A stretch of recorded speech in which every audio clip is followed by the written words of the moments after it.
Video में हम पूरी की दोनों किताबों के मोस्ट इंपोर्टेंट 20 महत्वपूर्ण प्रश्नों को समझने वाले हैं जो हर बार आते हैं। कोई ना कोई इसमें से 5 नंबर के जरूर 4 क्वेश्चन आएंगे। यहाँ पर हमारे पास पहला क्वेश्चन है, एस्टोन बनाने की प्रयोगशाला विधि का चित्र सहित वर्णन कीजिए, इसके रासायनिक गुण भी दीजिए।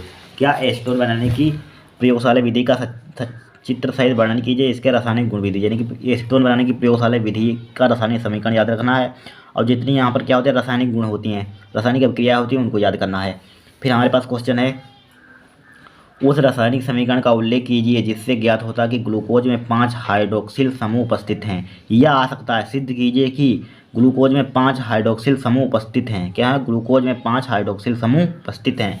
फिर थर्ड क्वेश्चन आ सकता है, एथिलअमीन बनाने की प्रयोगशाला विधि का समीकरण लिखिए, निम्न के साथ इसकी अभिक्रिया लिखिए। किसके साथ? क्लोरोफॉर्म, अल्कोहलिक OH, नाइट्रस अम्ल को किस प्रकार क्वेश्चन आएगा? एथिलअमीन बनाने की प्रयोगशाला विधि का समीकरण लिखिए, निम्न के साथ इसकी अभिक्रिया लिखिए। इनके साथ अभिक्रिया लिखनी है, बस याद करनी है। नहीं, अभिक्रिया 3 याद करनी है, 1 2 3, बस इनसे बाहर नहीं जाएगी।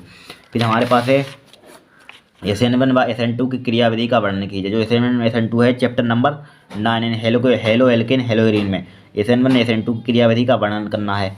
फिर हमारे पास है 5वां क्वेश्चन, मोस्ट इंपोर्टेंट, हेबर विधि द्वारा अमोनिया बनाने की विधि का सचित्र वर्णन कीजिए। हेबर विधि जो अमोनिया हमारे पास है उसका सचित्र वर्णन करना। ओस्टवाल्ड विधि, ये भी बहुत इंपॉर्टेंट है। ओस्टवाल्ड विधि से नाइट्रिक अम्ल बनाने की विधि का सचित्र वर्णन कीजिए, इसके रासायनिक गुण भी लिखिए। जो ओस्टवाल्ड विधि होती है उसका चित्र, रासायनिक गुण सब हर चीज़ याद करनी है। क्या? ओस्टवाल्ड विधि से नाइट्रिक अम्ल बनाने की विधि का सचित्र वर्णन कीजिए, इसके रासायनिक गुण भी लिखिए। फिर हमारे पास 7वां क्वेश्चन है, नाम वाली विक्रिया जो हमारे पास सेकेंड बुक में है वो सब याद करनी है। फिर हमारे पास निम्नलिखित पर टिप्पणी लिखिए कि हार्डी सुलजे का नियम, स्वर्ण संख्या, पेप्टीकरण, विद्युत कण संचलन, टिंडल प्रभाव। क्या याद करना है? सिर्फ चैप्टर में हमारे पास तनाव चैप्टर है हमारे पास, सिर्फ उसमें याद करना है हार्डी सुलजे का नियम याद करना है, स्वर्ण संख्या याद करनी है, पेप्टीकरण याद करना है, विद्युत कण संचलन याद करना है, टिंडल प्रभाव याद करना है। फिर यहाँ पर 9वां क्वेश्चन, इलेक्ट्रॉनिक विन्यास के आधार पर आवर्त सारणी में हेलोजन की स्थिति की विवेचना की। जो हेलोजन परिवार हमारे पास है, fluorine, chlorine, bromine, nitrogen, antimony, इसके सभी गुण क्या है इलेक्ट्रॉनिक विन्यास के आधार पर आवर्त सारणी की हेलोजन की स्थिति की विवेचना ये सब करना है यहाँ पर। फिर हमारे पास 10वां क्वेश्चन है, फिनाल बनाने की किन्हीं 2 विधियों का समीकरण लिखिए। फिनाल की क्रिया लिखिए, सांद्र HNO3 की लिखनी है, ब्रोमीन जल से लिखनी है, जिंक से लिखनी है।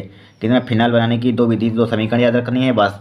और फिर यहाँ पर ये 3 रिएक्शन याद कर लेनी है, सांद्र HNO3, ब्रोमीन जल, जिंक।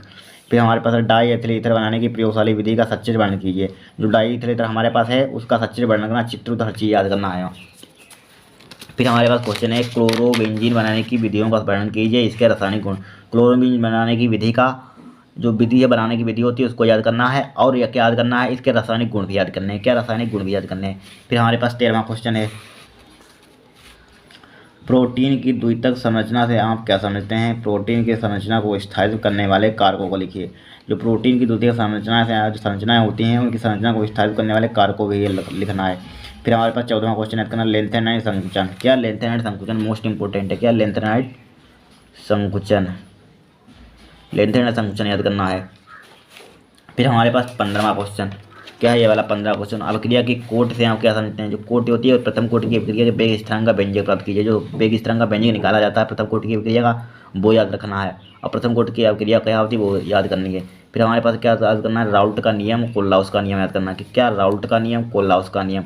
फिर अभिक्रिया की कोट तथा आणविकता में अंतर याद करना। क्या? अभिक्रिया की कोट तथा आणविकता में अंतर। फिर फ्रेंकल दोष तथा साठकी दोष याद करने हैं। क्या? फ्रेंकल दोष और साठकी दोष। फिर 19वां क्वेश्चन, संकुलन क्षमता याद करनी है। BCC, FCC और क्या होती है? FCC होती है। 3 संकुलन क्षमताएं होती हैं, उनको याद करना है, यानी कि निकालना आना चाहिए किस टाइप से निकाली जाती हैं। फिर यहाँ पर 20वां क्वेश्चन, उत्कृष्ट गैसों के उपयोग याद करने हैं। किसके? उत्कृष्ट गैसों के जो उपयोग होते हैं, उत्कृष्ट गैसों के उपयोग भी याद करने हैं। इतनी चीज़ याद करनी है बस, इससे पेपर में जरूर फंसेगा कम से कम 40 से 45 नंबर का।